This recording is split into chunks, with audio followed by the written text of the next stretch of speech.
On va démarrer ce webinaire sur la thématique des soins non programmés et de la bronchiolite. Bonjour à tous et merci d'être présents ce jour. On va démarrer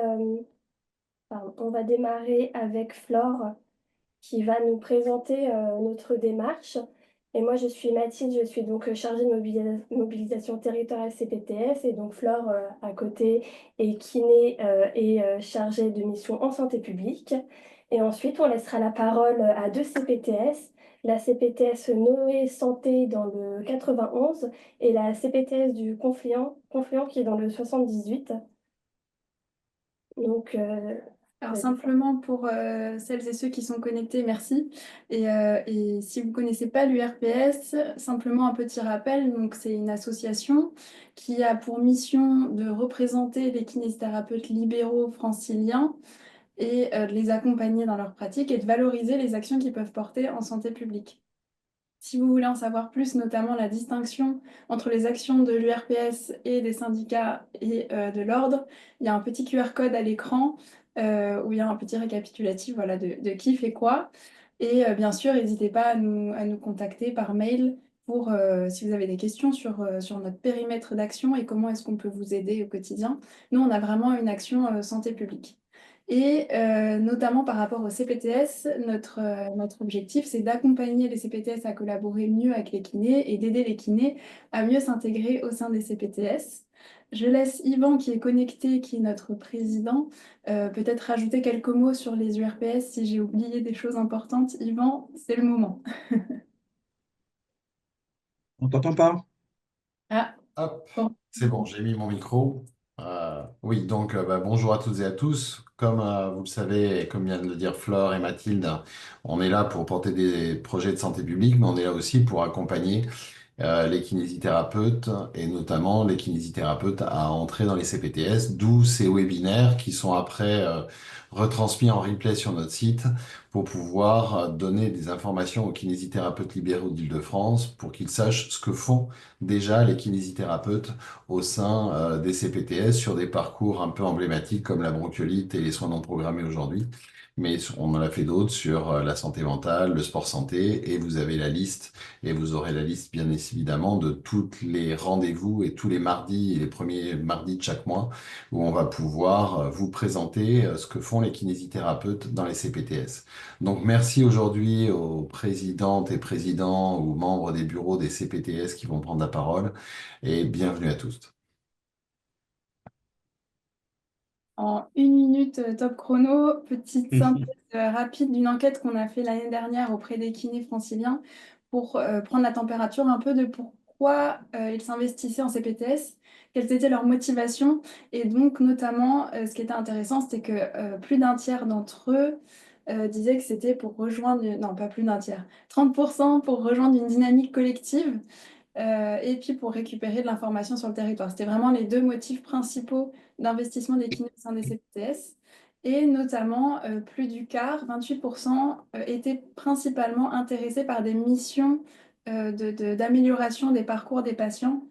Donc, c'était pour faire le lien avec la thématique d'aujourd'hui, des soins non programmés, pour améliorer, fluidifier le parcours des patients. On peut passer à la slide suivante. Et donc, on va laisser la parole d'abord à la CPTS Noé Santé pour présenter les projets soins non programmés au sein de leur CPTS. Mais avant, on a une question à vous poser. Est-ce que vous participez à des soins non programmés? On va lancer un sondage en attendant la présentation de la CPTS de Noé Santé.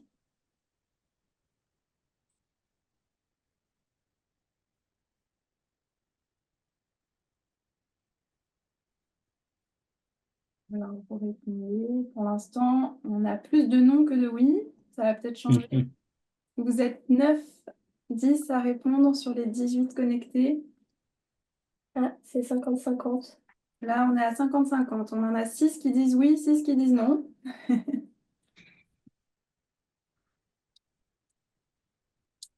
Ok, bah, on s'arrête là-dessus. Donc, on a voilà, 6 participants qui font des soins non programmés et 6 qui n'en font pas. Alors, on laisse la Donc, parole à Serge. Oui. Oui, bonjour tout le monde. Donc, Bonjour. Serge Bellège, vice-président de la CPTS Noé Santé, donc unité un peu Tamassie. On a avec nous aussi donc Dominique Dreux, qui est le président de la CPTS. Et on vient donc vous parler de notre expérience des soins non programmés sur le 91. Donc, on va peut-être mettre la slide suivante. Voilà. Donc, pour nous situer au niveau de l'Île-de-France, la CPTS Noé Santé est au nord-est de l'Essonne, sur un territoire qui est une CPTS de taille 3, avec 135 000 habitants. On couvre une dizaine de communes autour de Massy. On est déjà un petit peu ancien puisqu'on a signé les ACI en décembre 2020, mais on était déjà opérationnel en 2019 sur les centres de vaccination pour le Covid. Sur notre territoire, on a environ 800 professionnels de santé et on est 116 adhérents, dont 7 kinés. Voilà. Donc là, il y a une petite vidéo pour vous présenter ce que sont les soins non programmés, pour comprendre. Alors, je vous ai juste en préambule, avant de lancer la vidéo, je vais juste préciser qu'en fait, les soins non programmés ont été mis en place avant la mise en place des SAS, donc des services d'accès aux soins, qui sont maintenant le sigle plus fréquent au niveau national. Et on a été un petit peu précurseur, nous, avec donc le SNP 91. Voilà, je vous laisse lancer. Je vous laisse lancer la vidéo pour voir. Le SNP 91, c'est créé par des professionnels de santé pour des professionnels de santé. On gère vraiment de manière complètement libre la manière de prendre un patient. Et pour le patient, ça apporte aussi une flexibilité, une adaptation Je ne sais pas si vous voyez correctement la vidéo. Si on la voit, c'est le son qui est un peu coupé. Oui. Ça se fait un peu coupé. rendez-vous proposé en fonction de motifs de consultation. Par exemple, on peut recevoir un patient plus vite ou on peut le décaler plus tard si la demande n'est pas assez urgente. Quand la structure est déjà débordée, et ça ne rajoute pas un poids supplémentaire. De temps en temps, effectivement, notre agenda est débordant et notre activité l'est aussi. Et il est nécessaire à ce moment-là de se recentrer sur son cabinet et son exercice d'indépendant. Ça s'intègre finalement facilement dans notre mode de fonctionnement et c'est pas lourd à gérer. Il y a un engagement qui est plus fort avec le SAS et qui est beaucoup moins souple. Le SNP 411 est déjà fonctionnel et opérationnel. Et dans ce qui a été prédit, en tout cas dans le fonctionnement du SAS, c'est que le professionnel de santé met à disposition des créneaux dans son agenda que le régulateur du SAMU va utiliser ou pas. Et ou pas, quand on est en période de tension dans un désert médical, c'est dommage d'avoir des créneaux qui peuvent être non utilisés alors que notre patientèle est très en demande de soins. SNP 411 représente également une solution pour les professionnels de santé quand ils sont absents. On conseille à nos patients de faire appel à SNP 411 pendant nos absences et on est assuré, sachant qu'ils vont être pris en charge par nos confrères de la même CPTS. L'outil est quand même pratique pour les médecins de SOS Médecins parce que on intervient sur un territoire quand même relativement vaste, à peu près la moitié nord du département, et en fait on n'a pas de carnet d'adresses sur toutes les villes. Donc plutôt que de téléphoner à des infirmières ou infirmiers ou personnels de santé qu'on connaîtrait mais qui ne sont pas du coin, ou bien de dire aux gens débrouillez-vous, nous on ne connaît personne, à ce moment-là on lance une demande sur l'application. Plus souvent, c'est accepté dans 5 à 10 minutes. Finalement, j'ai l'impression d'avoir bien fait. À chaque demande de consultation acceptée, nous percevons 15 €, y compris si le patient ne se présente pas à son rendez-vous. Ça marche très bien. On est rémunéré dans le mois ou dans les 3 mois qui suivent, un montant global pour l'ensemble des consultations effectuées sur la période. Donc, ce dispositif est très utile déjà en termes d'économie de santé, puisque les patients ne vont pas aux urgences. Et deuxièmement, les patients sont extrêmement reconnaissants. Et dans les zones de santé pluridisciplinaires, ça fait partie un peu de notre cahier des charges de pouvoir participer à ce genre d'initiative. SNP 91 permet d'être libre au niveau de son agenda. Donc, on répond à des notifications au moment qui nous conviennent, à des plages horaires qui nous conviennent. Et ça, c'est extrêmement important. Je suis médecin libéral, je ne suis pas salarié d'aucune organisation. Et donc, je veux être libre de mon agenda.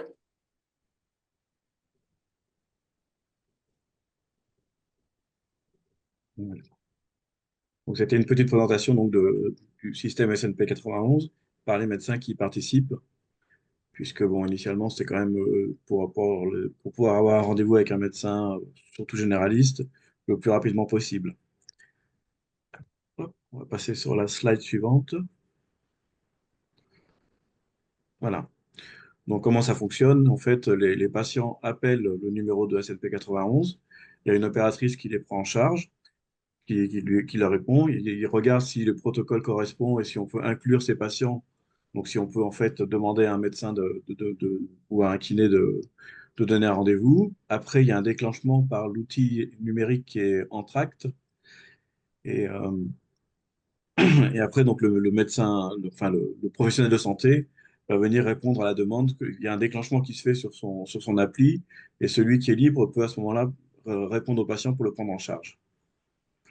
On change. Voilà. Donc, les avantages, c'est qu'il y a effectivement la qualification des demandes, on sait ce qui nous attend. Le système est géré par des professionnels de santé pour les professionnels de santé. On travaille avec toutes les professions libérales du territoire. Il n'y a aucune contrainte pour le soignant qui reçoit la demande, contrairement au SAS qui demande en fait de bloquer sur les agendas des créneaux horaires pour mettre à disposition, alors que là, en fait, le déclenchement se fait sur le téléphone du professionnel. Et du coup, le professionnel répond quand il a un créneau et qui libère pour ça. Donc sur l'Essonne, il y a un relais avec SOS médecins en cas de non-disponibilité des médecins.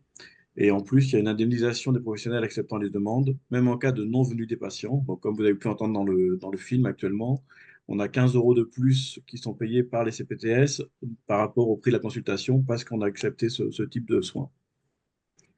Slide suivante. Voilà, donc quelques chiffres par rapport à ce qui s'est passé cette année. Donc, il y a eu donc 517 déclenchements, 308 prises en charge acceptées, 5 appels directement réorientés vers le 15, donc c'était plus de la médecine de ville, et 5 appels directement orientés vers SOS médecins parce qu'on n'était pas disponible. Voilà. Hop. Alors, et les kinés là-dedans. Donc, en fait, les kinés, enfin, les prises en charge qui sont inclus dans le SNP, c'est surtout la prise en charge de la bronchiolite qui a été qualifiée comme un soin relativement urgent.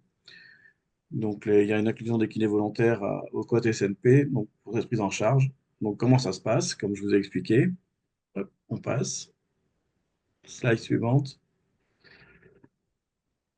Donc, ah oui. Donc en fait, comme pour les médecins, quand il y a un patient, enfin un enfant qui a besoin de soins, il appelle le numéro de téléphone et nous, en tant que kiné, on est déclenché. Donc c'est par catégorie professionnelle. Après, donc le lien avec le SAS, donc le service d'accès aux soins. Donc actuellement, donc Entracte, qui est notre outil, est déjà interfacé avec avec le SAS pour le dispositif de prise en charge. Et après, au niveau des autres prises en charge kiné, on attend une modification réglementaire pour savoir si on peut rentrer d'autres pathologies dans les prises en charge par le SNP. Slide suivante. Donc voilà, donc après, quels sont les différents domaines d'intervention du SNP? Donc, comme vous pouvez voir, donc c'est la santé mentale, les médecins traitants, et pour nous, donc l'activité physique adaptée aussi qu'on peut déclencher, de la BPCO, les maternités. Voilà.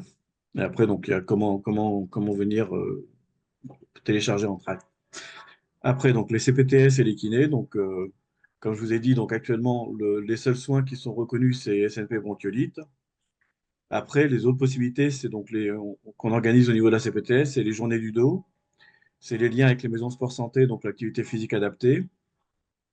C'est les prises en charge. Donc, on a eu un groupe de travail sur les prises en charge des kinés à domicile avec la possibilité pour la CPTS de compléter le prix du déplacement. Et c'est pour l'instant, et puis on intervient aussi au niveau de la BPCO sur de la spirométrie pour du dépistage de BPCO.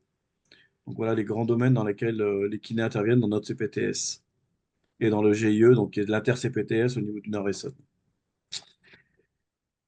Voilà. Je ne sais pas si Dominique, tu veux, donc Monsieur le Président, si tu veux prendre la parole, rajouter des choses. Ouais, non, merci Serge. Oui, donc déjà, premièrement, merci à l'URPS Kiné de faire ce lien, hein, quelque part.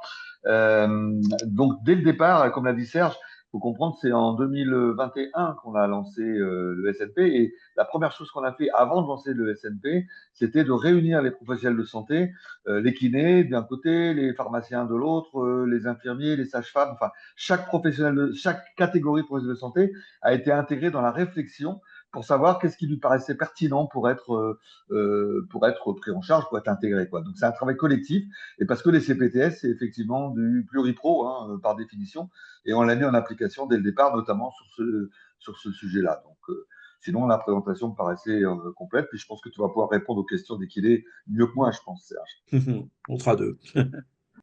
Voilà. Merci. Merci à tous. Est-ce que certains kinés qui ont écouté la présentation ont déjà des questions? Oui, moi j'en ai déjà. Et Oui. sur ce que tu viens de dire, Serge, c'est-à-dire notamment le fait d'avoir complété les indemnités de déplacement au niveau de la CPTS pour les soins non programmés, pour les kinés à domicile, comment vous l'avez fait juridiquement? Est-ce que la Sécu est au courant? Euh, voilà, c'était juste pour ce complément parce enfin moi je suis dans une CPTS à Meudon, on a voulu le faire et on nous a dit qu'en fait on ne pouvait pas financer des choses qui étaient déjà financées. Donc un complément de financement, je me pose la question de comment vous l'avez fait. C'est peut-être moi qui vais répondre, là, Serge, Vas-y. si tu veux. Vas-y, vas-y. En fait, la CPTS n'a pas le droit de payer les soins. C'est pas les soins qui sont réglés, c'est la participation au processus, quelque part. C'est le fait de s'être mis à disposition, c'est le fait d'avoir répondu et d'être entré dans un circuit qui fait que c'est des indemnisations, c'est pas des indemnisations pour le soin, c'est pas un supplément d'honoraires, voilà, on va dire les choses comme ça. C'est l'indemnisation de la participation Au cimetière. voilà. Comme le SAS avec 15 euros pour les médecins. Voilà. Alors, oui, ça a été. Nous, on l'a mis à 15 euros pour l'instant, hein, mais on aurait pu mettre ce qu'on voulait. Le SAS, c'est calqué sur nous, parce que nous, les 15 euros, ils existent depuis 4 ans déjà. D'accord. Bah, c'est bien Mhm. d'avoir des précurseurs. Bah Merci. oui. Mhm. Et après, en fait, c'est comme si on payait l'astreinte. Ok. Et donc, vous avez un outil de traçabilité qui est en tract ou Oui. Ok. Mhm. Très bien. Ben, j'ai pas d'autres questions. Merci enfin. Voilà, mais je laisse la parole aux autres. Sur les soins non programmés, du coup, vous avez une idée des chiffres du nombre de kinés qui participent ou du nombre Bah, de... en fait, l'avantage qu'on avait, c'est on a donc le réseau bronchiolite, donc RKBE, qui travaillait déjà avec Entracte. Donc on savait que en cas de déclenchement pour une bronchiolite, on avait déjà des effecteurs qui étaient prêts à répondre. Donc Et on est pour, entre 30 et 35 adhérents chez RKBE et on est chacun disponible dans son territoire pour pouvoir répondre rapidement à une demande de prise en charge de bronchiolite. et pour les déclenchements, c'est le même système. Vous prévoyez aussi 15 euros par acceptation Voilà. du... Mm. Pareil. D'accord. Ok. Et par contre, pour la question de l'entorse, ça, vous n'avez pas encore mis en place. Bah non, parce que pour l'instant, c'est essentiellement donc c'est de l'accès direct dans les MSP, mais pas encore pour les CPTS. Donc on attend l'évolution juridique pour pouvoir intégrer les autres pathologies dans le SNP. Puisqu'actuellement, les kinés ne sont pas dans le SAS. Ok. C'est l'avantage qu'on a d'avoir le SNP derrière, c'est que il y a les autres professionnels sont acceptés, et alors que le SAS, pour l'instant, ce n'est que sur les médecins. On a une question de Nour qui lève la main. Allez-y. Oui. Oui, bonjour, je suis coordinatrice de CPTS, d'une jeune CPTS qui a qu'un an de fonctionnement et qu'un salarié. Donc, je me demandais comment vous faisiez pour la BPCO, le dépistage. Est-ce que vous êtes passé par un protocole de coopération locale que vous avez validé, parce qu'on est sur le projet, mais il me semblait que réglementairement, il fallait en passer par un protocole de collaboration, de coopération, puisque l'interprétation est réservée aux médecins. Alors, vous, c'est au sein de la MSP, j'imagine. Nous, à Bah, l'échelle. pour l'instant, on n'a pas complètement défini encore la prise en charge du dépistage par spirométrie, parce qu'effectivement, on a le droit de le faire, mais on n'a pas le droit de l'interpréter. C'est ça. Mm. Donc, vous commencez le groupe de travail à ce sujet, quoi. Oui, Pas on a encore été défini. formés, on a déjà fait les formations, on a le matériel maintenant, et donc on va commencer de voir comment on peut fonctionner là-dessus. On est sur le même sujet, donc si ça vous intéresse, Oui, bien sûr, oui. Mhm. on n'est pas encore formé. Et puis peut-être avant de se lancer et pour quelque chose qui aboutira ou pas, de se dire on peut porter un protocole de coopération Oui, ensemble bien éventuellement. sûr. Mhm. Oui, oui, tout à fait. On ne trouve pas encore de médecins délégants et des délégués volontaires. Voilà, on avance lentement. Mhm. Oui, Merci. Et sur merci. sur ce sujet, Serge et moi, on est assez on a déjà fait deux séances de formation, mais c'était surtout pour à la fois former, mais également voir quel était l'intérêt d'équiper les médecins. Et on est en réflexion pour que la CPTS fournisse les spiromètres à ceux qui n'en ont pas. Sachant que dans l'Essonne, il y avait eu un gros travail fait il y a 4-5 ans qui avait fait que beaucoup de médecins étaient équipés par la CEPAM sur une expérimentation nationale. Et là, donc, on a déjà fait deux séances de remise en état, on va dire, des spiromètres, des médecins et certains kinés, aussi des assistantes de médecins qui peuvent les faire. Mais on n'a pas effectivement encore protocolisé comment indemniser. Voilà, ça, c'est Mhm. encore en réflexion. Il y a une question dans le chat concernant les soins non programmés et bronchiolites et les dernières recommandations. Est-ce qu'il n'y a pas un souci par rapport aux besoins de prescription? Est-ce que la sollicitation se fait avec prescription médicale pour les soins non programmés bronchiolites? Oui, Oui. puisqu'en fait, l'avantage, c'est qu'à part en tract, on peut avoir aussi les documents qui passent de façon sécurisée. Donc ça veut dire que quand un patient demande un soin, d'abord, il y a une demande de prescription qui est faite au médecin et ensuite ça passe au kiné. Comment est-ce que ça fonctionne Oui, concrètement? bah, généralement, ils ont une prescription pour des soins de bronchiolite et ils Ok, appellent en tract pour pouvoir trouver un kiné pour pouvoir les faire. ok. Donc ils ont la prescription en amont. Pour répondre Oui, à la question de oui. Mélanie, ça répond à votre question, Mélanie? Oui, très bien, merci. Super. On va passer à la deuxième présentation. Si vous avez d'autres questions, n'hésitez pas à les poser sur le chat au fil de l'eau. Mais la CPTS du Confluent, en la personne de Nicolas Bastide, peut prendre la parole. Nicolas, si vous êtes connecté, c'est à vous. Alors, en fait, je suis sur la session de Robin qui va pas tarder à arriver. C'est moi en haut à gauche. Bonjour à tous. Du coup, j'ai pas forcément de slide, sauf si le coordinateur vous en a transmis une. Mais en fait, j'ai pris quelques notes pour vous situer un peu la CPTS dans laquelle on officie, donc la CPTS du Confluent. On est une jeune CPTS puisqu'on a signé les ACI en février 2024, donc on a un an d'existence. On est une CPTS de taille 2. Actuellement, on est sur 114 adhérents aux dernières statistiques. Et à ce jour, donc, parce que là, on est en train de fournir les indicateurs pour la première année d'exercice sur nos fiches actions.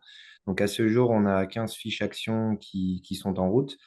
Et les plus usitées sont l'accès direct donc, au kinésithérapeute, le diabète gestationnel et les troubles des apprentissages chez les jeunes enfants. Pour ce qui me concerne et mon confrère qui va pas tarder à arriver, on travaille dans une MSP qui est toute jeune aussi parce qu'elle a un an et on est en lien direct forcément avec la CPTS. Moi, j'étais ancien trésorier de la CPTS et mon confrère qui va arriver est le nouveau vice-trésorier. Il est là. Alors en fait, ouais, pour faire lien avec tout ce qui a déjà été dit, nous, en fait, l'accès direct kiné, on va dire on a à la fois plus de facilité désormais avec l'autorisation qui a été faite par la Sécurité sociale, puisque notre département fait partie de ceux qui ont le droit d'expérimenter l'accès direct, donc sans ordonnance du médecin, sans ordonnance du médecin. Mais pour pas vous prendre trop de temps, je dirais que les difficultés qu'on rencontre, la majoritaire, c'est toujours la même chose, c'est la lenteur administrative d'État, puisque on peut expérimenter, mais à ce jour, en fait, on cherche toujours à se faire rémunérer, puisque en fait, on peut prendre un patient pour accès direct, mais derrière, il eût été a priori fait que on devait être rémunéré par les ARS. Sauf qu'aujourd'hui, on n'a toujours pas de protocole pour cette rémunération. Donc, du coup, la deuxième complexité, c'est avec nos logiciels métiers, parce que comme pour tout le monde, enfin, nous, en tant qu'auxiliaires médicaux, On doit scanner l'ordonnance du médecin. Donc là, a priori, on nous demande de scanner une ordonnance qu'on fait à nous-mêmes. Donc ça, a priori, on a passé le cap. Mais on n'a toujours pas de retour du coup par rapport à la sécurité sociale. Qu'est-ce qui se passe quand on transmet ça? Moi, j'ai pas eu de rejet. Pour l'instant, on n'a pas eu de rejet, mais on se pose la question, ça va peut-être arriver par courrier. Donc ça, c'est la première problématique. La seconde, je dirais que bah, j'ai été à la fois heureux et non heureux de voir pour nos confrères de la CPTS du 91 le nombre d'adhérents kinésithérapeutes à la CPTS. Je ne sais pas quels sont leurs ressentis par rapport à ça. Nous, sur la nôtre, on a pourtant beaucoup de kinésithérapeutes et je dirais que bah, en fait, les seuls qui vont vraiment adhérer sont ceux qui sont dans le cabinet de mon confrère pour la plupart. Et concernant les autres confrères sur le territoire, on en a deux ou trois d'autres cabinets, mais finalement, c'est toujours les mêmes têtes qu'on retrouve et qui sont un petit peu moteurs chacun dans leur spécialité, si je puis dire. Et du coup, c'est pour ça que, au terme de cette première année d'accès direct, on a du très positif parce qu'on travaille avec des groupes de médecins qui nous font confiance et du coup, on a lié vraiment cette relation qui fait que les réorientations, les diagnostics, les dépistages de drapeaux rouges et autres, enfin vraiment, ils sont bien au fait de nos compétences parce que mon confrère à côté avait organisé une soirée sur la présentation de ce qu'on sait faire maintenant. Donc, je pense que ça a aidé énormément. Et du coup, j'allais vous dire que le deuxième frein qu'on rencontre, c'est finalement faire connaître en fait cet accès direct, puisque finalement, on n'a pas tant d'appels que ça. Donc, je pense que c'est essentiellement un problème de communication, parce qu'on est dans notre première année. Donc, ça va évoluer et je pense que ça va aller de mieux en mieux. Et de notre côté, en fait, on a à la fois heureux qu'il n'y ait pas cette communication qui soit si importante que ça, puisque, comme je vous le disais en préambule, c'est que du coup, on a ces problèmes de législation qui posent quand même problème, parce que du coup, on ne travaille pas pour du beurre. Donc, du coup, c'est un peu dommageable que malheureusement, l'État n'aille pas plus vite de ce côté-là. Mais sinon, c'est plutôt, de toute façon, comme vous le disiez nos confrères, c'est plutôt un retour à chaque fois à 100% positif, puisque les gens se rendent compte qu'on gagne du temps, on gagne de l'argent, on gagne du temps de soins, on n'encombre pas les urgences. Bref, je pourrais vous donner toutes les conclusions qu'ont déjà fait les études avant moi. Et bref, tout le monde est content. Donc voilà.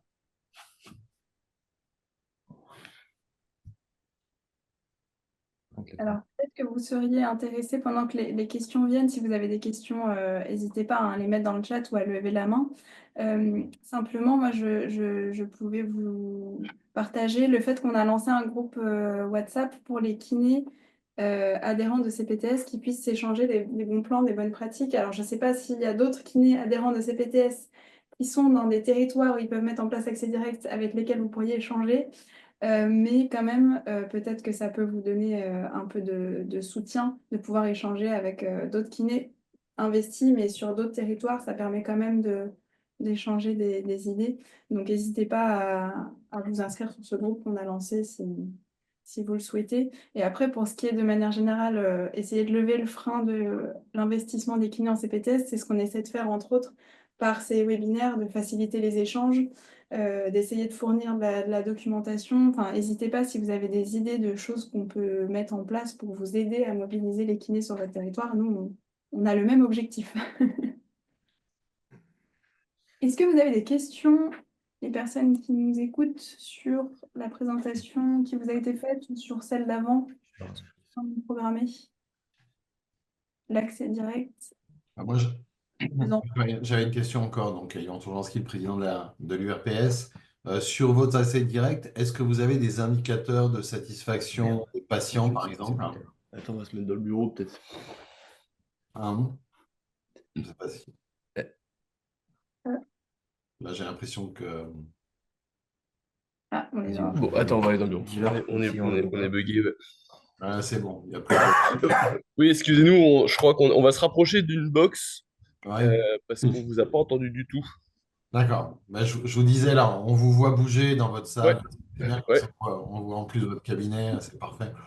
Voilà. Est-ce que vous avez des indicateurs de retour, notamment des patients, sur l'accès direct, ou c'est juste un sentiment que vous avez? Est-ce qu'en fait, au sein de la CPTS, vous avez, et aussi pour le valoriser dans votre dialogue de gestion, un suivi, nombre de patients, nombre de médecins, satisfaction des professionnels, etc. Alors, Ou vous l'avez fait un peu comme ça, Alors pour commencer? justement, quand on avait prévu de mettre en place cette étude-là, enfin cette expérimentation-là, on avait prévu, donc en fait, on a un tableau statistique où on prend, tiens, je l'ai peut-être là, où on prend en compte en fait les délais d'attente, la pathologie, enfin le diagnostic posé initialement pour le patient, notre diagnostic à nous, la détection de drapeau rouge, la détection de drapeaux jaunes, bleus et autres. Le temps d'attente, je ne sais pas si je l'ai dit, et le médecin traitant, est-ce que c'est un médecin traitant qui a été sensibilisé aux compétences aux compétences des kinésithérapeutes, à savoir que c'est un médecin traitant qui va réorienter ses patients en accès direct ou pas. Et en plus de ça, en fait, va venir une fiche effectivement de satisfaction qu'on avait prévu aussi, mais que pour l'instant, on n'a pas eu finalement la possibilité de mettre trop en place parce que je ne sais pas si mon collègue vous l'a dit, mais on n'a pas eu, on s'attendait à avoir beaucoup plus de demandes de soins que ça en accès direct. Finalement, on s'attendait à en avoir à peu près une centaine sur l'année. Et là, bon, on est à 7 mois et on est à 24, 25. C'est pas incroyable bon, pour l'instant, voilà. Mais sinon, tous ces patients-là vont être distribués en fait, à tous ces patients que, en gros, on a à peu près encore en soins parce que vous voyez, les premières, là, je l'ai sous les yeux, la date des premiers accès directs, le premier il est du 10/09/24.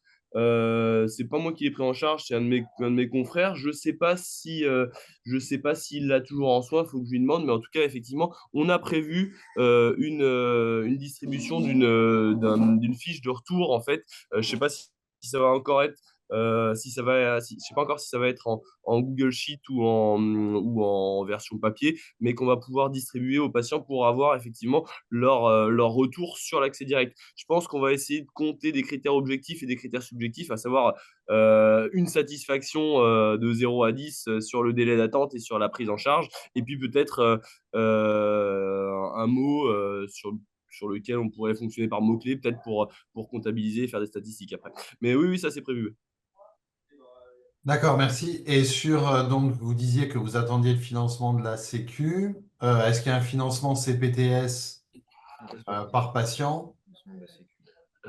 Qu'est-ce que tu as dit, Nico, par C'est rapport à pas ça? un financement, c'est pas un financement de la Sécu. En fait, a priori, mon collègue me contredira si je me trompe, mais on a mis longtemps à comprendre comment allait Ah fonctionner la oui, oui. rémunération du kiné dans le cadre d'un accès direct, parce qu'il rentre dans le cadre de ce qui a été autorisé, parce qu'on est en maison de santé dans le 78, qui fait partie des départements qui ont été autorisés de mettre ce protocole en place. Et a priori, on a mis longtemps à comprendre comment ça allait se faire. Les dernières nouvelles, c'était qu'a priori, ce serait l'ARS qui rémunérerait, je ne sais plus, 8 ou 10 séances, enfin un truc comme ça. On n'en sait pas vraiment plus parce qu'après, il y a eu les changements de gouvernement à Tire-Larigot. Et du coup, il n'y a rien enfin, on va dire que les réunions sont en stand-by du côté ARS. Alors ouais, pour peut-être plus de précision, en fait, je sais pas si vous aviez suivi ça, mais cette expérimentation qui était prévue par l'ARS devait commencer au 30 août ou 30 septembre. Quelque chose comme ça, 30 août, je crois. Et en fait, vu qu'on a eu les JO et les motions de censure, on a eu en fait un retard institutionnel qui s'est mis autour de ça. Et ils nous ont, enfin, on a reçu l'autorisation à commencer cette pratique-là qu'au mois de décembre, je crois, quelque chose comme ça. Donc nous, on avait même déjà, enfin, dans le tableau statistique dont je vous parlais, j'avais déjà anticipé le coup, parce qu'en fait, Septembre, hein. ouais, jusqu'à maintenant, en fait, on le faisait, mais on demandait juste, parce que c'est une expérimentation qu'on a mis en place depuis plusieurs années, en fait, hein, mais en fait, officiellement, on le fait que depuis là, parce que, en fait, je pense que j'ai compris ce que vous vouliez dire, au niveau financement, c'est-à-dire au niveau remboursement des soins, et ben, en fait, jusqu'à maintenant, il y avait Wellou. Et en fait, là, donc depuis le mois de décembre, je crois, au début janvier ou fin décembre, quelque chose comme ça, on peut le faire. Donc, comme disait mon confrère Nicolas, on peut se mettre en tant que prescripteur soi-même et puis télétransmettre en tant que prescripteur. Moi, pour l'instant, je l'ai fait avec 2 patients et Inch'Allah, j'ai pas eu de rejet. Donc pour l'instant, mais ça date d'il y a 3 semaines, un mois, quoi. Donc c'est vraiment du récent. Donc, et en fait, nous, on fonctionne avec un gestionnaire de tiers payant. Donc en fait, moi, je télétransmets au gestionnaire de tiers payant qui me paye et après, lui, il se débrouille pour être remboursé. Donc je sais pas s'ils ont eu, en fait, il faudrait que je les contacte. Je sais pas s'ils ont eu des difficultés avec les 2 patients en question. Ou pas, mais pour l'instant, moi, j'ai pas reçu de rejet de la Sécu. Donc, bah, je croise les doigts.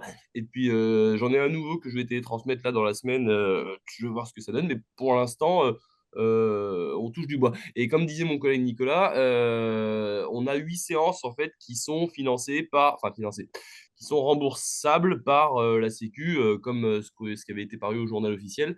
Ensuite, il faut passer sur une ordonnance du médecin traitant, ce que j'ai demandé avec mon dernier patient avec qui j'ai fait ça.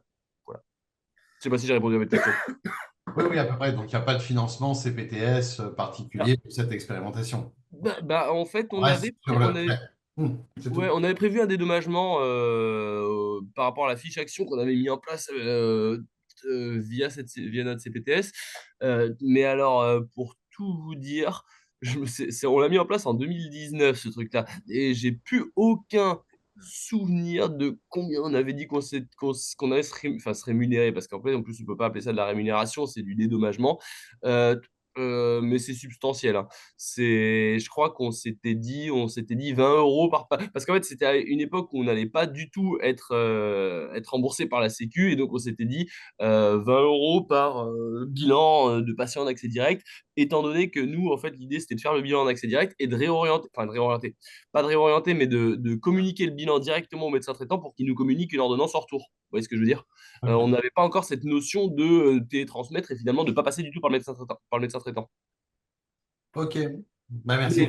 Du coup, ouais, on avait mis une rémunération, une indemnisation par la CPTS qui était autour de 20 euros, mais en fait, on ne s'est pas du tout penché dessus. Va falloir qu'on voit ça quand on va être à 1 an exactement d'expérimentation par rapport aux ACI, quoi. D'accord. Ouais. Et par rapport aux ACI, c'est un indicateur que vous avez dans le diagramme de gestion avec la Sécu? Ouais. Ouais. Ok. Ouais, mais ouais, en fait, c'est encore de l'histoire de financement. Moi, c'est vraiment pas ça qui m'intéresse. Il faut que je vois ça avec le trésorier plutôt. Et enfin, c'est vrai que c'est moi le trésorier maintenant. Ouais, mais c'est vrai que depuis cette année, c'est moi. Mais voilà, va falloir se pencher là-dessus. Mais moi, en fait, ce qui m'intéresse, c'est vraiment l'étude statistique autour de cette expérimentation-là et voir la population qu'on peut toucher, en fait, hein. C'est plutôt ça. Le financement, après, bah, de toute façon, on a l'habitude de bosser sans être payé, donc bon. Faut exagérer. Bon, Ok. Moi, je voulais poser une question. Je voudrais savoir comment les gens arrivent dans ton cabinet sans ordonnance. Comment ça se fait du bouche à oreille? Parce qu'en fin de compte, on n'en entend pas parler ouais, trop, complètement. quoi. Tu peux choper Enfin, la fiche, Nico, ouais. En fait, donc, j'ai... De quoi? Ouais, bah, ouais. J'ai proposé une, euh, une petite intervention, une soirée thématique à tous les médecins généralistes du territoire il y a en 6 mois, quelque chose comme ça, où en fait l'idée c'était ça se nommait compétences des masseurs kinés dans le domaine musculo-squelettique. Et en fait l'idée c'était de présenter à la fois notre prise en charge plus moderne autour du musculo-squelettique, et en leur présentant aussi, surtout en insistant bien sur le fait qu'on était apte à détecter les drapeaux rouges et à réorienter si besoin. Et pour ça, je me suis basé sur les recommandations qui ont été faites par OMT France. Ils nous ont sorti, je ne sais pas si vous connaissez cette recommandation-là. Tu sais où il est le bouquin, Nick? Attends, il est là. Ouais, qui se base sur le guide de triage qui est juste ici. Donc, guide de triage de OMT France qui est assez complet et qui balaye un peu toutes les pathologies musculo-squelettiques et drapeaux rouges qu'on peut rencontrer en accès direct. Donc ça, vous l'avez sur le site de OMT France. Et donc, en fait, j'ai présenté tout ça et donc, en leur présentant en fait la possibilité qu'ils avaient de nous renvoyer leurs patients qui demandait un rendez-vous pour un trouble musculo-squelettique directement en accès direct. Alors, ça a eu on va dire comment ça a été reçu de manière un peu mitigée parce que alors les médecins qui étaient mitigés pourquoi? Parce que les médecins qui étaient là, ils ont bien compris, on a beaucoup discuté, il y a eu beaucoup de questions, ça a été très bien reçu et depuis, on a pas mal de patients, en accès direct qui viennent de ces médecins-là. Pourquoi je dis mitigé? Parce qu'en fait, des médecins sur le territoire, on en a 45 je crois ou 50, une cinquantaine et ils étaient 6. C'est pas mal 10% déjà, mais c'est un bon début, mais ça rame un petit peu. Donc du coup, il y a tous les patients de ces médecins-là. Ensuite, il y a effectivement un peu de bouche à oreille, et en fait, j'ai proposé du coup une petite affiche, voilà. Alors on l'a pas intégrée, mais voilà où en fait on explique. Alors là, c'est à l'envers, je sais pas comment je peux le mettre à l'endroit, mais où en fait on explique, où on dit le Nous, on le saviez-vous voit à maintenant. l'endroit, t'inquiète pas. Voilà. Ah d'accord, bah nickel. Voilà, le savez-vous maintenant, il est possible de consulter votre kiné en accès direct. Et donc, en fait, c'est un flyer qu'on a proposé d'afficher dans les salles d'attente des médicaux et donc qui a été affiché. Donc, j'imagine qu'il y a peut-être un petit impact aussi par le biais de ce flyer-là. Et en plus, il faut quand même te dire que les syndicats de médecins, enfin, il y a des oppositions quand même assez fortes. On l'a vu enfin, au niveau de la loi, à ce que à ce qu'on ait un accès direct des kinés. Enfin, il y a un lobbying médecin assez fort. Donc, que tu en aies 6 sur 50, c'est déjà C'est pas pas mal. nul. Et Ah non, effectivement, c'est ceux pas qui nul, sont c'est pas venus nul. devaient être intéressés, enfin, ouverts à ça. Après, les autres, oui, ça devait être. Enfin, il y a une partie de gens, des médecins qui seront opposés à ça, et on le sait. Et ceux-là, à mon avis, on n'arrivera pas à les chercher, quoi. Mais ouais, ouais. Je pense que c'est des mœurs qui doivent changer et on est vraiment qu'à l'aube de quelque chose et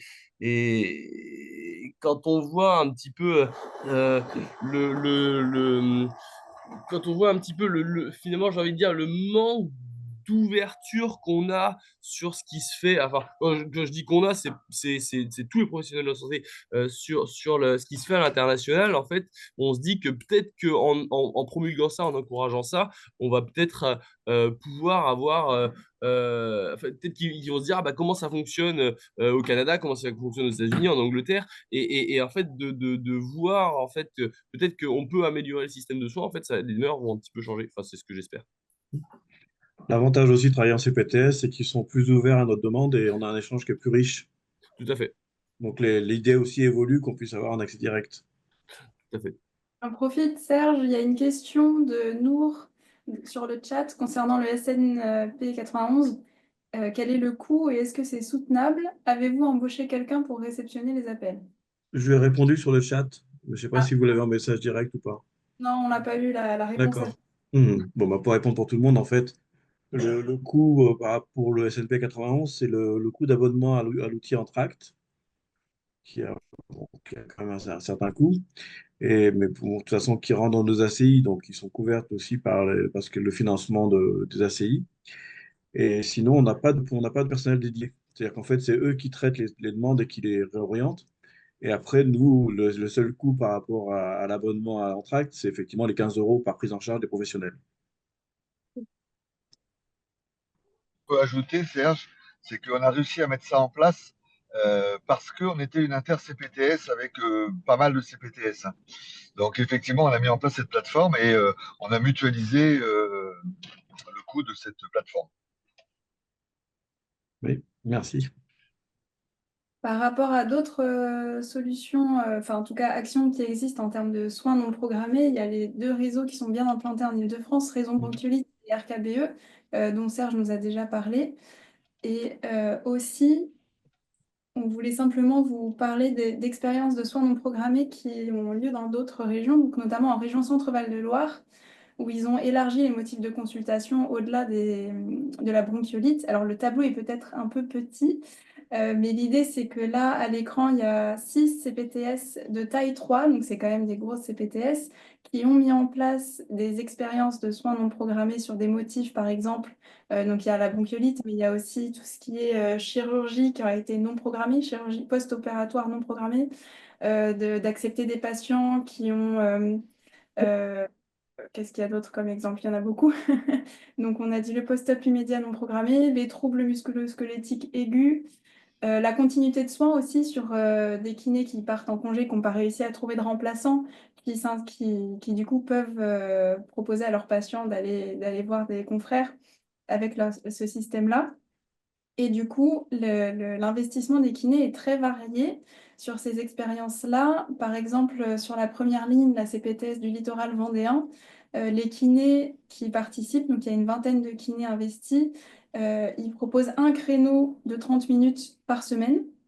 Alors que si on regarde la ligne d'en dessous, sur la CPTS du Grand Saumurois, ils proposent carrément un créneau d'1 heure par jour.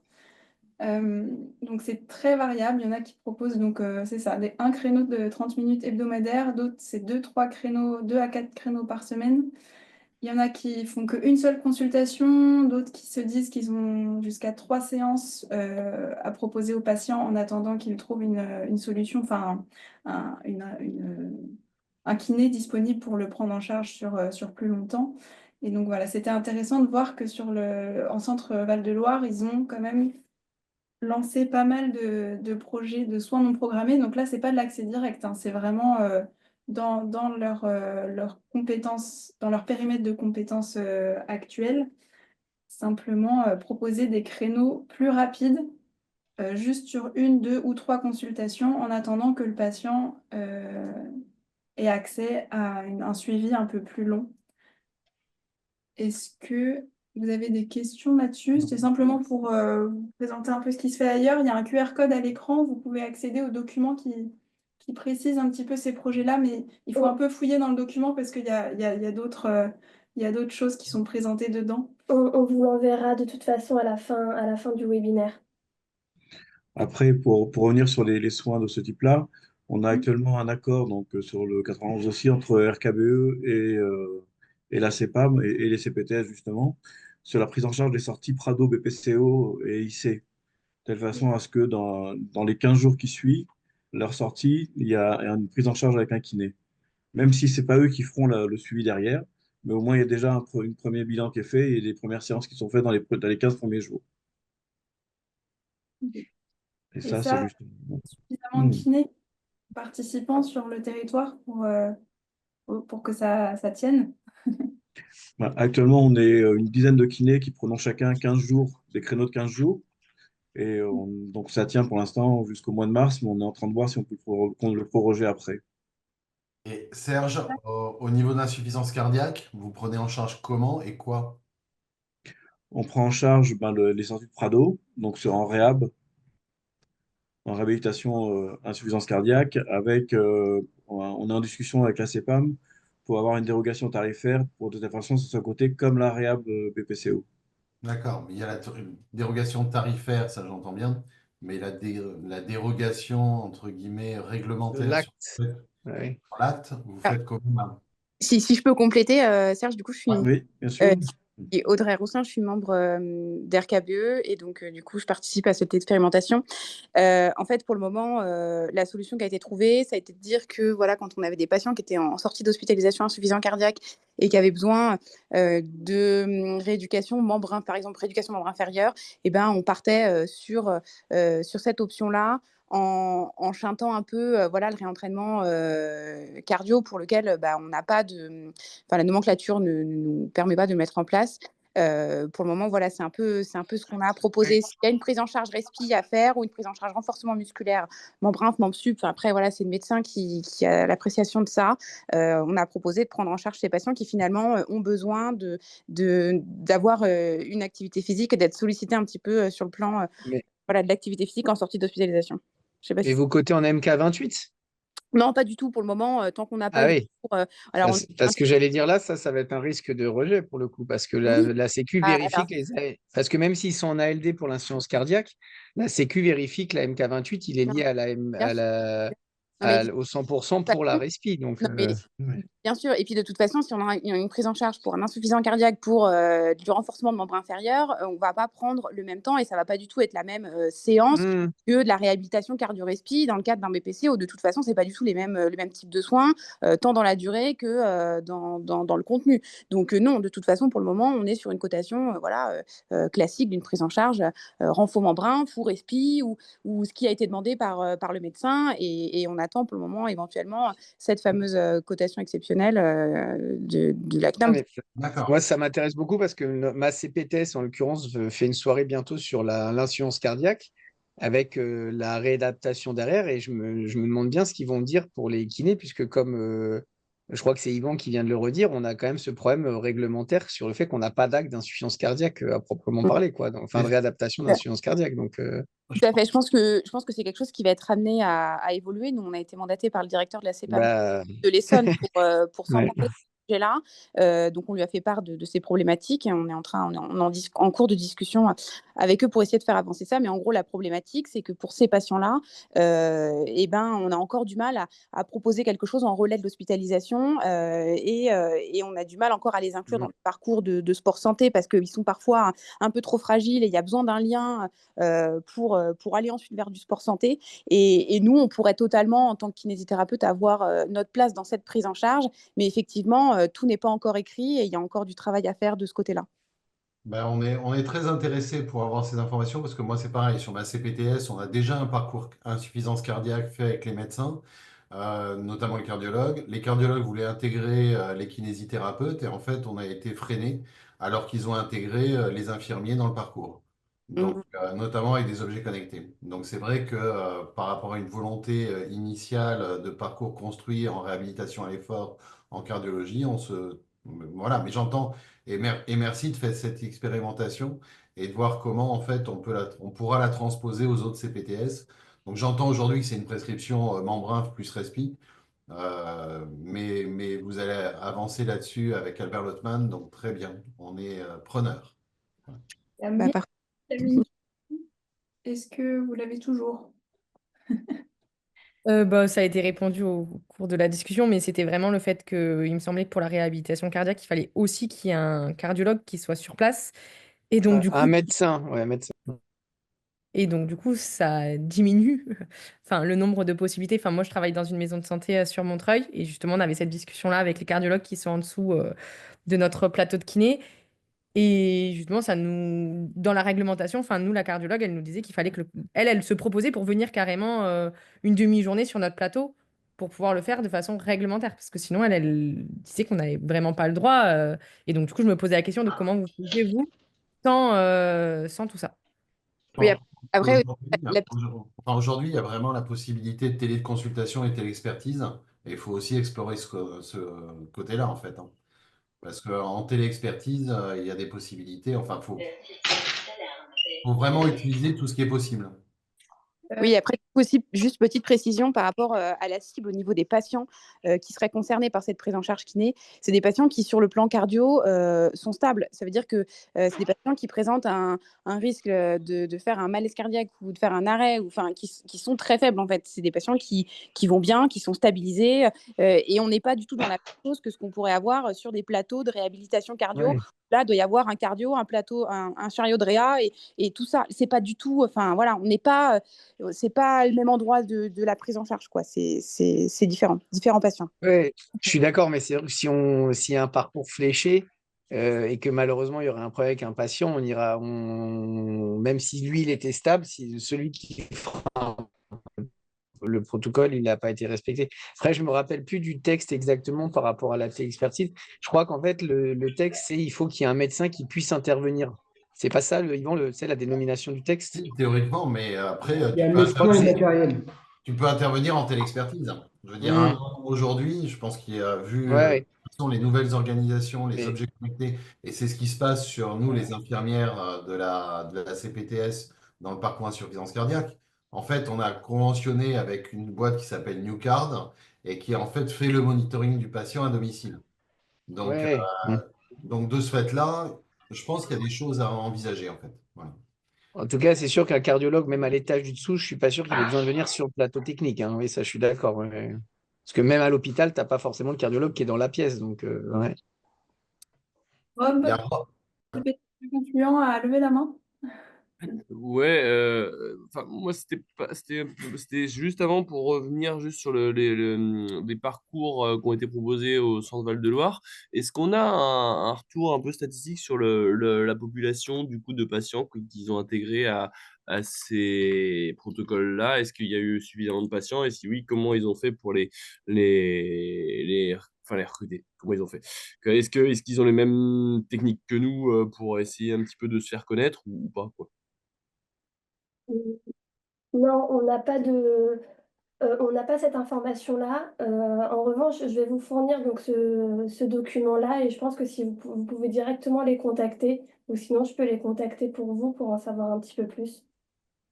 Ouais, à voir, ou bien en tout cas suivre un petit peu peut-être ce qui va sortir de leur expérimentation en fait dans l'avenir, quoi. C'est sûr, c'est intéressant aussi. Faut savoir qu'on est en lien avec le président de l'URPS Centre-Val de Loire.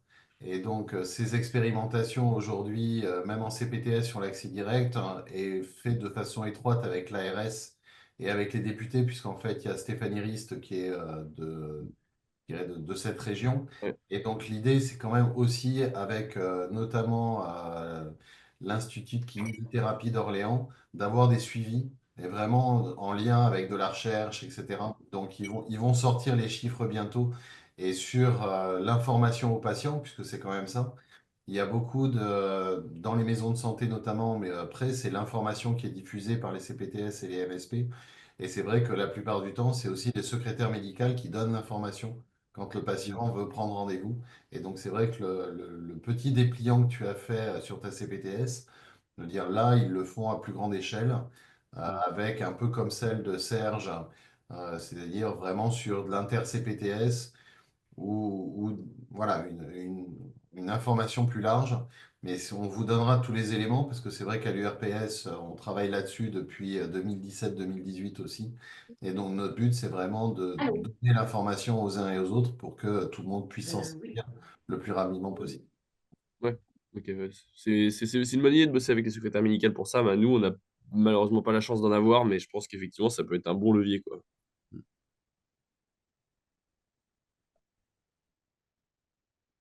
Est-ce qu'il y a il y a des questions particulières que vous aimeriez qu'on pose au CPTS qui expérimente ça, justement? Il y a des éléments particuliers? Qu'on puisse cibler nos questions qu'on leur pose.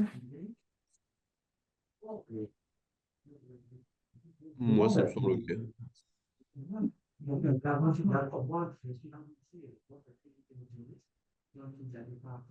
Alors, un petit sondage à tout le monde avant qu'on arrive à la fin. Est-ce que juste avant de conclure, moi j'ai raté le début, donc peut-être vous l'avez dit, mais pour être clair, en fait, enfin, pour repartir, être sûr d'avoir les bonnes infos en tête, en fait, il y a 3 cas de figure. Il y a le cas de l'accès direct dans on va dire, dans le cadre d'un protocole d'accès, par exemple pour l'entorse de cheville ou la lombalgie. Et ça, on va dire, dès lors que le kiné en fait partie, on peut le faire partout. Et après, il y a le cas de certains départements, on va dire, qui sont signataires enfin, là où ça a déjà été publié. Et après, il y a les expérimentations qui peuvent être faites avec du financement propre des CPTS. C'est ça le résumé.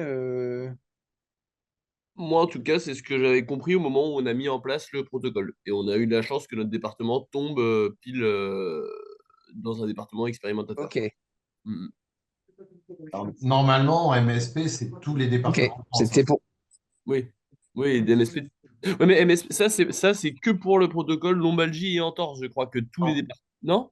Non, le Non, protocole, non. non, le protocole entorse de cheville et lombalgie, c'est pour toute la France, Ouais. quelle que soit enfin, l'organisation. Donc, ça peut être, là, on accompagne des CPTS sur la mise en place de ces protocoles. Après, il suffit d'être en équipe de soins donc pour pouvoir les mettre en place avec des médecins délégants et des médecins délégués. Et après, il y a là, entre guillemets, l'accès direct aux kinésithérapeutes, pas dans un protocole spécifique en torse de cheville et lombalgie, mais surtout l'accès direct des compétences des kinésithérapeutes, et ça, c'est en MSP. Ouais. Ok. Et on attend, théoriquement, on devrait être une expérimentation en Île-de-France sur le département 78 sur l'accès direct en CPTS. C'est-à-dire que quand Voilà, mais ça, l'arrêté n'est pas paru, c'est l'arrêté ça, n'est hein. pas paru et il y a une Voilà. ambiguïté puisque la loi a dit qu'il y aurait 5 départements, Gabriel Attal a dit que ça serait un par région, et après, tant que les textes ne sont pas écrits et qu'il n'y a pas de loi de finances, c'est un peu plus compliqué. Donc là, il paraît qu'on a une loi de finances, Ok. ça va peut-être s'améliorer, mais on vous tiendra au courant de toute façon, parce qu'on Ouais. suit ça en lien avec l'ARS, puisque l'ARS Île-de-France nous a demandé quel était le département qu'on souhaitait pour la mise en place de l'accès direct au niveau des CPTS. Donc nous, il y a le conseil régional et l'URPS qui avaient été sollicités, et donc on a demandé le 75 parce qu'il y avait plus de kinésithérapeutes dans le 75, mais l'ARS a choisi le 78. Et donc aujourd'hui, ce qui était remonté au ministère, c'était le 78. Donc tant que c'est pas paru, de toute façon, tant que c'est pas écrit, on ne sait pas ce qui se passe. Mais pour les MSP, de toute façon, c'est possible. Et après, il y a toujours la possibilité de faire des protocoles locaux. Et là, c'est votre équipe qui décide de faire le protocole local. Donc pour les MSP, n'importe quel soin est en direct maintenant. Normalement, oui. Ok, je ne savais pas. Voilà. Pour 8 séances. D'accord, Oui. merci. Je ne savais pas du tout, parce que j'ai eu le cas hier, par exemple, pour une maman qui vient pour ses enfants pour la bronchiolite, et on lui a répondu qu'on ne pouvait pas la prendre parce qu'elle n'avait pas d'ordonnance. Donc, Voilà. Donc, ça répond pour le coup pour la bronchiolite, c'est pour des crises d'asthme sévères ou des trucs comme ça, ça peut être un bon début de prise en charge avant d'avoir le rendez-vous. tout à fait. C'est vrai qu'on a été en partenariat, on est en partenariat avec la FEMASIF, donc la Fédération des maisons de santé d'Île-de-France, pour pouvoir le mettre en œuvre. Mais c'est vrai que c'est comme toute loi, quoi. On peut dire que comme nos bilans qui étaient en 2000, je veux dire, aujourd'hui, il y a encore des gens qui ne font pas des bilans, qui les facturent pas. Là, la MSP, ça se met en place petit à petit dans les MSP. Donc, merci aux uns et aux autres de le mettre en place, mais on vous tiendra de toute façon informé de tout ça. D'accord. Ah, mais c'est pour ça que je voulais bien, parce que même nous, on va dire, on est là à un webinaire où on est plutôt sensibilisé à la CPTS et à l'accès direct, et c'est pas, enfin, c'est pas simple. Alors c'est vrai que c'est pas étonnant que les patients ils soient un peu perdus là-dedans aussi, quoi. Est-ce qu'ils ont le droit de faire ou pas, quoi. Ouais. Et attention, bien distinguer soins non programmés et accès direct. En fait, là, on a pas mal parlé d'accès direct, mais on peut mettre en place des soins non programmés sans que ce soit de l'accès direct. Bah, si tu fais des soins non programmés et que tu n'as pas d'ordonnance, c'est de l'accès direct. Mais Soins non programmés avec ordonnance, c'est simplement des soins plus rapides, plus rapidement pour le oui, tout à patient. fait. Non, mais la différence, Ça veut dire que tu les importante, programmes quand même, non? Oui, Tu quand les même dans la programmes à courte durée, mais il est programmé quand même, c'est puisqu'il le vient pas. avec une ordonnance. C'est le principe du SAS. Le SAS, c'est des soins non programmés. Aujourd'hui, c'est dentistes, sages-femmes et médecins. Il y avait évoqué dans le rapport IGAS qui a été fait sur le SAS les infirmiers et les kinés. Et on est aujourd'hui pas en dérogatoire par rapport aux parcours normaux. Donc, c'est j'ai une ordonnance et je vois le patient dans les 48 heures. Voilà, donc ça, c'est les soins non programmés. Et sinon, on a fait un webinaire sur accès direct et protocole avec Anthony Demont il y a 15 jours, qui est en replay sur notre site. Donc, Jean-Charles, je t'invite à le regarder.